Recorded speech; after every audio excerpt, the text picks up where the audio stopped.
منزل کا راستہ، قسط نمبر 5۔ جب روبانہ نے شاکرہ کو بتایا کہ کس طرح جاگیردار صاحب کے بیٹوں نے اپنے باپ کی وصیت کے خلاف عدالت میں مقدمہ درج کروایا ہے تو شاکرہ بہت حیران ہو گئی اور کچھ دیر کے لیے خاموش ہو گئی۔ شاکرہ کی آواز سوچ میں ڈوبی ہوئی تھی۔ روبانہ، یہ معاملہ تو کافی سیریس ہے، مگر میں اس سلسلے میں کیا کر سکتی ہوں؟ شاکرہ، سب سے پہلے تم کسی طرح سے جاگیردانی صاحبہ سے میری ملاقات کروا دو اور ان کو اعتماد میں لے کر یہ بات معلوم ہو کہ کیا وہ اس بات سے آگاہ ہیں کہ ان کے بیٹوں نے اپنے باپ کی وصیت کے خلاف مقدمہ درج کروا رکھا ہے۔ روبانہ، ہو سکتا ہے ان کو معلوم ہو، اور اس کا بھی ہے گمان کہ ان کو شاید پتہ نہیں ہوگا، مگر وہ کچھ نہیں کر سکتی۔ وہ تنہا اور مجبور خاتون ہیں۔ جاگیردار صاحب بہت اچھے اور بہت مضبوط آدمی تھے۔ جاگیردانی کو انہوں نے بہت عزت اور مقام دے رکھا تھا۔ جب تک ان کی زندگی تھی، جاگیردانی واقعی کسی ملکہ کی طرح بہت شان سے زندگی گزار رہی تھیں۔ وہ خود بھی بہت سمجھدار خاتون ہیں، مگر سر کے سائے کی عدم موجودگی میں وہ بالکل تنہا اور کمزور پڑ گئی ہیں، اور اس بات کا احساس کافی حد تک اب کوٹ والوں کو بھی ہے۔ شاکرہ نے کافی تفصیل سے روبانہ کو بتایا۔ اچھا شاکرہ، تم ایسا کر سکتی ہو کہ میری ملاقات کسی طرح سے جلدی سے جاگیردانی صاحبہ سے کروا دو، مگر کسی کو پتہ نہ چلے۔ ہاں، میں یہ کوشش کر سکتی ہوں۔ میں ناصرہ سے بات کروں گی، کیونکہ جاگیردانی کی بیٹی ذکیہ خاتون کو ناصرہ پڑھائی میں مدد کرا رہی ہے۔ یہ تو بہت زبردست بات ہے۔ تم کسی طرح جاگیردانی صاحبہ کو اسکول میں بلا لو، وہاں ان سے بات ہو سکتی ہے۔ روبانہ کو امید کی کرن نظر آئی۔ روبانہ، تم فکر نہیں کرو، میں ناصرہ سے بات کر کے تمہیں بتا دوں گی۔ ٹھیک ہے شاکرہ، میں تمہاری کال کی منتظر رہوں گی۔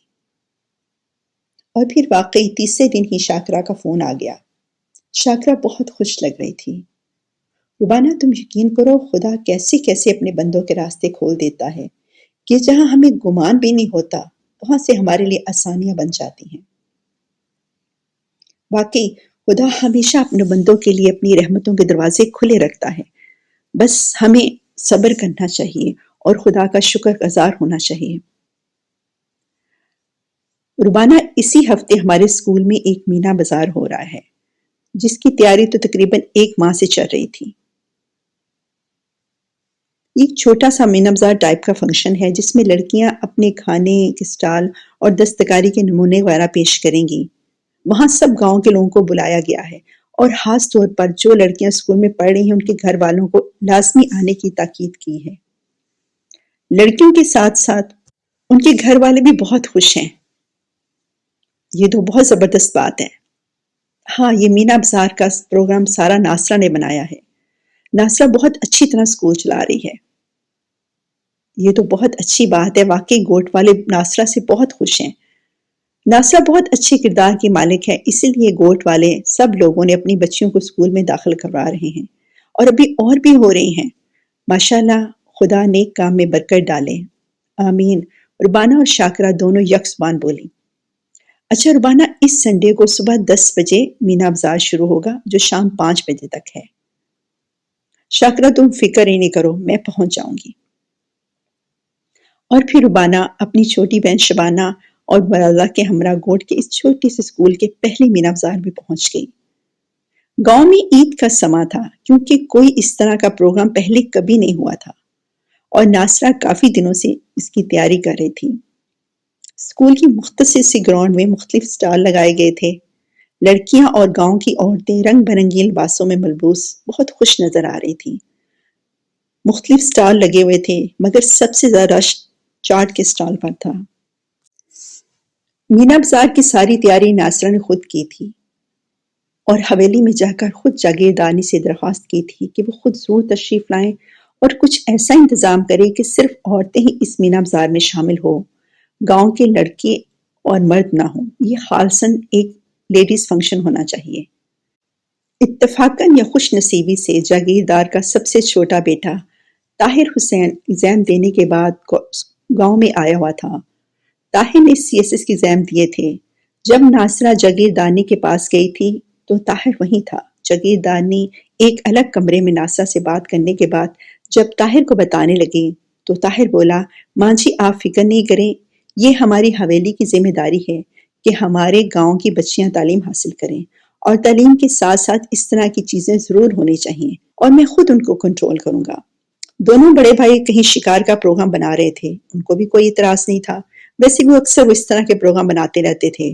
گاؤں کے بارے میں وہ فکر نہیں کرتے تھے، ان کے پاس اپنے اور بہت سے کام تھے۔ اسکول کے بڑے گیٹ کے باہر طاہر حسین نے 2 بڑی عمر کے مگر بڑے روبدار اپنے ملازم کھڑے کر دیے تھے، جن کی اپنی بیٹیاں بھی اس اسکول میں پڑھ رہی تھیں۔ وہ بہت خوش تھے۔ طاہر حسین خود بھی چکر لگا کر دیکھ رہے تھے۔ آج ان کا گوٹ بہت اچھا لگ رہا تھا۔ چھوٹا سا صاف ستھرا گوٹ آج اور بھی نکھرا ہوا نظر آ رہا تھا۔ ہر چہرے پر خوشی اور چمک تھی، خاص طور پر گوٹ کی بچیاں پھولوں کی طرح مسکرا رہی تھیں۔ ربانہ اپنی والدہ اور شبانہ کے ہمراہ مختلف سٹال دیکھ رہی تھی۔ لڑکیوں نے دستکاری کی بہت سی چیزیں بنا کر اپنے سٹالوں پر سجا رکھی تھی۔ جاگیردانی نے ایک لڑکی سے کروشی سے بنی ہوئی بیڈ شیٹ خریدی اور قیمت سے بہت زیادہ دی۔ اس لڑکی آصفہ کی خوشی قابل دید تھی۔ ذکیہ خاتون کے لیے شیشوں سے بنا ہوا کڑھائی کا ایک سوٹ خریدا۔ ربانہ نے جاگیردانی سے اسلام دعا کے بعد اپنی امی سے ان کی ملاقات کروائی۔ پہلی سائدہ کی شادی پر بھی ملاقات ہو چکی تھی، اس لیے وہ ایک دوسرے کے لیے اجنبی نہیں تھے۔ جاگیردانی آج کافی خوش تھی۔ ذکیہ خاتون بھی بہت پرجوش نظر آ رہی تھی۔ ذکیہ خاتون نے بھی اپنی کلاس فیلو کے ساتھ ایک چھوٹا سا سٹال لگایا ہوا تھا۔ ربانہ نے بھی جاگیردانی کے ہمراہ سٹال سے لے کر مٹن پلاؤ کھایا، واقعی بہت ذائقے دار تھا۔ جاگیردانی آپ کو یہ پروگرام کیسا لگ رہا ہے؟ یقیناً آپ کے گوٹ میں یہ پہلا موقع ہے کہ لڑکیوں کے اسکول میں مینا بازار لگا ہو۔ ربانہ نے بات شروع کرنے کے لیے تمہید باندھی۔ مجھے بہت خوشی ہوئی ہے کہ ہمارے گوٹ میں اتنا اچھا پروگرام ہو رہا ہے۔ آج جاگیردار صاحب حیات ہوتے تو ان کی خوشی مجھ سے دگنی ہوتی۔ بالکل، یہ پودا تو انہوں نے لگایا ہے اور ان کا احسان ہے مجھ پر۔ ناصرہ بھی پاس ہی کھڑی تھی۔ ناصرہ بیٹی، یہ تمہاری ہمت اور محنت کا انعام ہے، ورنہ آج تک یہ خواب ہی رہا تھا۔ تم نے ہمارے خواب کو بہت خوبصورت حقیقت کا روپ دیا ہے۔ جاگیرداری نے بہت پرشفقت نظروں سے ناصرہ کو دیکھتے ہوئے کہا۔ ناصرہ اسکول کے گراؤنڈ کے ایک طرف درختوں کی چھاؤں میں معزز مہمانوں کے لیے کرسیوں کا انتظام کیا ہوا تھا۔ جاگیردانی ربانہ کی والدہ شاکرہ کی والدہ کے ساتھ وہاں بیٹھ گئی۔ ربانہ نے دیکھا ایک سٹال پر لڑکیوں نے ستو کا شربت، گنے کا شربت بنا رکھا ہے اور وہ گلاسوں میں بھر بھر کر ان کو پیش کرنے لگی۔ واقعی بہت لذیذ اور ٹھنڈا ستو کا شربت، پیپل کی چھاؤں اور ہلکی ہلکی سپہر کی ہوا، سب کچھ کتنا اچھا لگ رہا تھا۔ تھوڑی دیر بعد شاکرہ ربانہ کی ہدایت کے مطابق اپنی والدہ اور ربانہ کی والدہ کو لڑکیوں کے سٹالوں کی طرف لے کر چل دی۔ ربانہ نے جاگیردانی کے قریب پڑی ہوئی کرسی پر بیٹھ کر آرام اور تسلی سے دیکھا۔ سب اپنے اپنے کاموں میں مصروف تھے، تو اس نے جاگیردانی کی طرف دیکھا اور ان کے اور قریب ہو گئی۔ 6 ماہ بعد آج تو عدالت میں آخری پیشی ہے نا؟ بڑے جاگیردار یاسر حسین بخش نے تیسری بار بیرسٹر اعتزاز صاحب سے پوچھا۔ جی جاگیردار صاحب، آج فیصلہ ہو جائے گا، اور فیصلہ بھی ہمارے حق میں ہونا چاہیے، یاسر صاحب نے مضبوط لہجے میں کہا۔ آپ بالکل فکر نہیں کریں، فیصلہ بالکل صحیح ہوگا۔ کمرہ عدالت میں تینوں جاگیردار بھائیوں کے علاوہ جاگیردانی بڑی سی چادر اوڑھے بہت مدبر انتظار میں اپنے بیٹوں کے ساتھ برجمان تھی۔ عدالت میں گوٹ حسین بخش کے بہت سے معزز لوگ بھی موجود تھے۔ جج صاحب تشریف لائے تو کمرہ عدالت کے سب لوگ وکلا کے ہمراہ کھڑے ہو گئے۔ جج صاحب نے اپنی نشست سنبھالی۔ جی مقدمے کا آغاز کیا جائے۔ جج صاحب کی طرف سے اجازت ملتے ہی بیرسٹر صاحب کھڑے ہو گئے۔ محترم جج صاحب، یہ مقدمہ ایک خاندانی وراثت کا ہے۔ والد کی وفات کے بعد جائیداد کی تقسیم کے لیے تینوں بھائیوں نے مقدمہ درج کروایا ہے کہ تینوں کے درمیان والد کی تمام جائیداد یکساں تقسیم کی جائے۔ ایسا ہی ہے نا؟ اعتزاز صاحب نے بڑے جاگیردار یاسر بخش کی طرف دیکھ کر کہا۔ یاسر صاحب نے اس بات میں سر ہلایا۔ مقدمہ چلتے تقریباً 1 سال ہونے کو آیا ہے اور ہم چاہتے ہیں کہ آج فیصلہ ہو جائے۔ شاید میرے قابل احترام وکیل صاحب نہیں جانتے کہ مقدمے کے فیصلے اتنی جلدی نہیں ہوتے۔ دفاعی وکیل شاہد اقبال نے مسکراتے ہوئے اعتزاز صاحب کی بات کاٹی۔ بالکل درست فرمایا، مگر یہ بالکل سیدھا سا گھریلو مسئلہ تھا جس کو قانونی طور پر حل ہونا تھا، اس لیے آج عدالت میں اس کے سارے مدعین حاضر ہیں۔ پھر ایک ایک کر کے تینوں بھائی گواہی دینے آئے کہ والد کی جائیداد میں وہ بالکل شرعی طریقے سے حصے دار ہیں اور ان کی والدہ جو اب اس گھرانے کی سربراہ ہیں وہ خود فیصلہ کریں گی اور ان سب بھائیوں کو والدہ کا فیصلہ منظور ہوگا۔ جب جاگیردارنی وٹنس باکس میں آ کر کھڑی ہوئی تو کمرہ عدالت میں یکدم سناٹا چھا گیا۔ سب سے پہلے اعتزاز صاحب نے صدیقی صاحب کی اجازت سے جرح شروع کی۔ آپ خدا کو حاضر ناظر جان کر کہیے کہ جو بھی کہیں گی سچ کہیں گی۔ جی وکیل صاحب، میں سچ بولوں گی۔ کیا آپ کو معلوم تھا کہ آپ کے مجازی خدا نے جاگیردار صاحب نے اپنی زندگی میں وصیت تیار کر دی تھی؟ جی، انہوں نے ایک بار سرسری انداز میں مجھ سے تذکرہ کیا تھا کہ وہ وصیت لکھنا چاہتے ہیں۔ میں نے ان کی کسی بھی بات پر کبھی بھی اختلاف نہیں کیا تھا، اس لیے جب انہوں نے وصیت تیار کی تو ان کے کہنے کے باوجود بھی میں نے وصیت نہیں سنی۔ مجھے معلوم تھا کہ بڑے جاگیردار صاحب بہت انصاف پسند اور نیک انسان ہیں، وہ کسی کی بھی حلف تلفی نہیں کریں گے۔ اس کا مطلب ہے کہ وصیت کی تفصیلات آپ کو ان کی وفات کے بعد معلوم ہوئی؟ اعتزاز صاحب کا سوال تھا۔ جی بالکل، اور میں ان کی وصیت کا پورا احترام کرتی ہوں۔ آپ جانتی ہیں کہ وصیت میں بالکل شرعی طریقے سے ساری جائیداد کی تقسیم کی گئی ہے؟ جی مجھے پتا ہے، مگر اب آپ کے بیٹے چاہتے ہیں کہ ساری جائیداد ان کے درمیان مساوی تقسیم ہو اور ذکیہ خاتون جو کہ جاگیردار صاحب کی اکلوتی بیٹی ہے اس کو حصہ نہ ملے۔ نہیں وکیل صاحب، یہ بات نہیں۔ میرے بیٹے بہت سمجھدار اور عقل مند ہیں اور مجھے اپنے تینوں بیٹے ایک جیسے عزیز ہیں اور والد کی جائیداد پر ان کا پہلا حق ہے۔ میں خود چاہتی ہوں کہ جتنا میرا حصہ ہے وہ صرف مجھے ملے اور باقی ساری جائیداد میرے تینوں بیٹوں میں مساوی تقسیم ہو۔ معاف کیجیے گا، وصیت میں تو ذکیہ خاتون کا بھی حصہ ہے۔ بالکل ہے، مگر وصیت میں ایک شک یہ بھی ہے کہ جائیداد کی تقسیم کرتے وقت میری یعنی جاگیردار صاحب کی بیوی کی رائے کو فوقیت دی جائے۔ بالکل، یہ نوٹ وصیت کے آخر پر لکھا ہوا ہے اور جاگیردار صاحب کی دستخط اور انگوٹھا دونوں موجود ہیں۔ جی، میری عدالت سے درخواست ہے کہ میرے خاوند کی ساری جائیداد میرے تینوں بیٹوں میں مساوی تقسیم ہو اور وہ جائیداد جو میرے نام ہے وہ ایک بیوہ کی حیثیت سے مجھے حاصل ہو۔ وہ میرے بعد ہی نہیں بلکہ میری زندگی میں ہی ذکیہ کو ملے گی۔ اگر ذکیہ کی شادی ہوگی تو وہ ساری جائیداد ذکیہ کی ہوگی، ورنہ وہ جائیداد اور زیورات میرے گوٹھ کے لوگوں کے لیے ہوں گے۔ کیا ذکیہ خاتون کو بھی یہ منظور ہے کہ ان کی شرعی جائیداد تینوں بھائیوں میں تقسیم ہو جائے اور اس کو کوئی اعتراض نہیں؟ وکیل صفائی نے پوچھا۔ ہرگز نہیں، ذکیہ خاتون خود موجود ہیں اور یہ ان کا تحریر بیان بھی ہے۔ اعتزاز صاحب نے تحریری ثبوت عدالت میں پیش کیا۔ کیا عدالت اس بات کی اجازت دے گی کہ میں ذکیہ خاتون سے خود یہ بات ان کی زبانی سن لوں تاکہ جائیداد کے معاملے میں کوئی شک اور شبے کی گنجائش نہ رہے؟ مخالف وکیل شاہد کی استدعا پر جج نے منظوری کر لی۔ ذکیہ خاتون ایک بہت بڑی کالے رنگ کی چادر میں اپنے آپ کو لپیٹے ہوئے وٹنس باکس میں داخل ہوئی۔ وکیل کے پوچھنے پر اپنا نام بہت نرم اور مضبوط لہجے میں بتایا اور کہا، مجھے اپنی ماں کا فیصلہ منظور ہے اور میں اپنی مرضی سے اپنی جائیداد کا حصہ اپنے بھائیوں کو دینا چاہتی ہوں کیونکہ میرے بھائی میرے لیے میرے والد کا درجہ رکھتے ہیں۔ جاگیردارنی کا چہرہ بہت پرسکون تھا۔ ذکیہ خاتون کی ظاہری حالت بھی بہت مطمئن لگ رہی تھی۔ کوئی جبر یا زبردستی کا معاملہ نہیں تھا، اس لیے بہت آسانی سے جائیداد کا یہ مسئلہ حل ہو گیا۔ دونوں بڑے بھائی یاسر حسین اور ناصر حسین بہت خوش اور مسرور نظر آ رہے تھے، مگر آج چھوٹا بھائی طاہر حسین بھی بہت مطمئن لگ رہا تھا۔ اعتزاز صاحب نے اپنے کاغذ سمیٹتے ہوئے تینوں بھائیوں کو مبارک دی اور انہوں نے اعتزاز صاحب کا بہت شکریہ ادا کیا۔ بھائی وکیل صاحب، ہم آپ کو مان گئے، اتنی جلدی فیصلہ ہو گیا، ہمیں امید تو نہیں تھی۔ فیصلہ تو آپ کی والدہ نے گھر میں ہی کر لیا تھا، اور یہ کیسے ہوا شاید آپ لوگوں کو بھی معلوم بھی نہیں ہوگا۔ دل ہی دل میں سوچتے ہوئے اعتزاز صاحب نے ان کا شکریہ ادا کیا۔ جاگیردارنی صاحبہ بہت پرسکون اور مطمئن نظر آ رہی تھی۔ وہ اعتزاز صاحب کے پاس آ کے رک گئی۔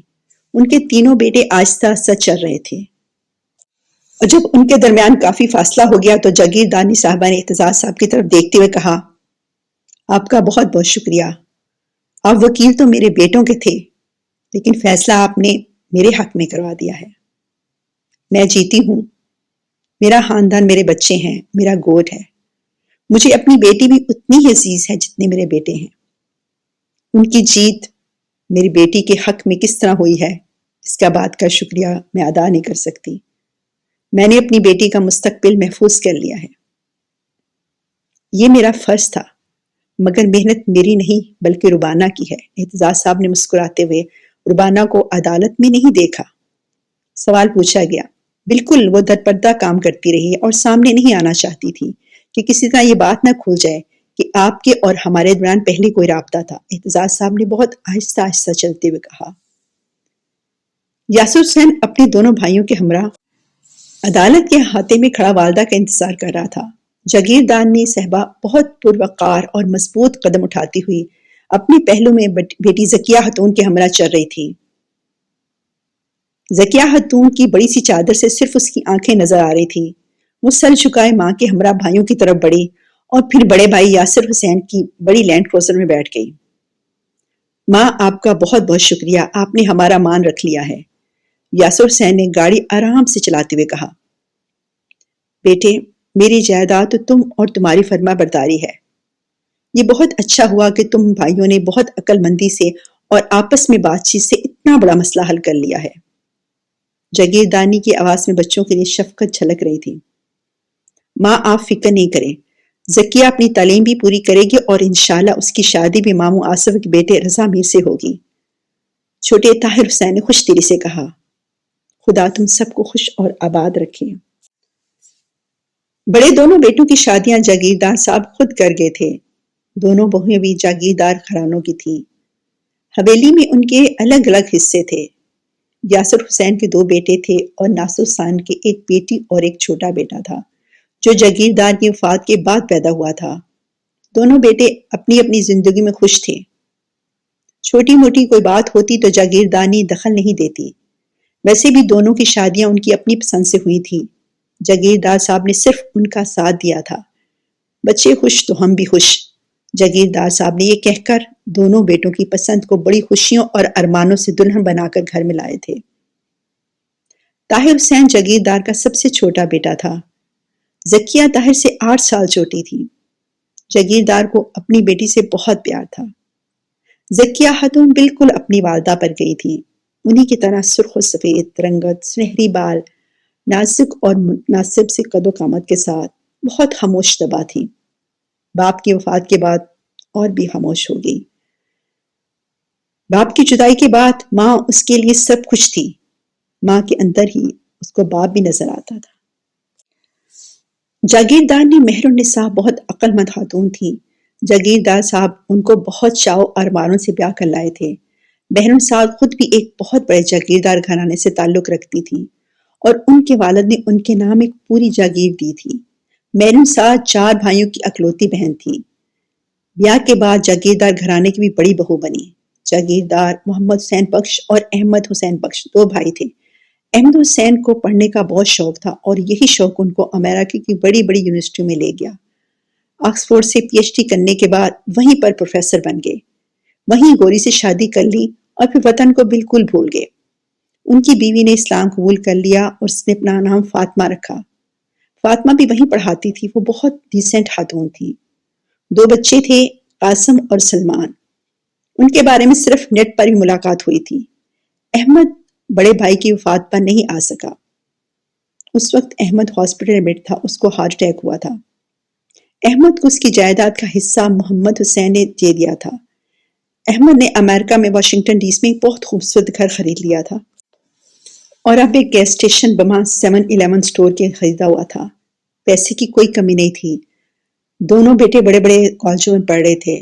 فاطمہ نے نہ صرف اسلام قبول کیا بلکہ اسلام کی بہت ساری اچھی عادتیں بھی اپنی زندگی میں شامل کر لی تھی۔ دونوں بیٹے بھی ماں باپ کے ساتھ بہت خوش اور ریلیکس زندگی گزار رہے تھے۔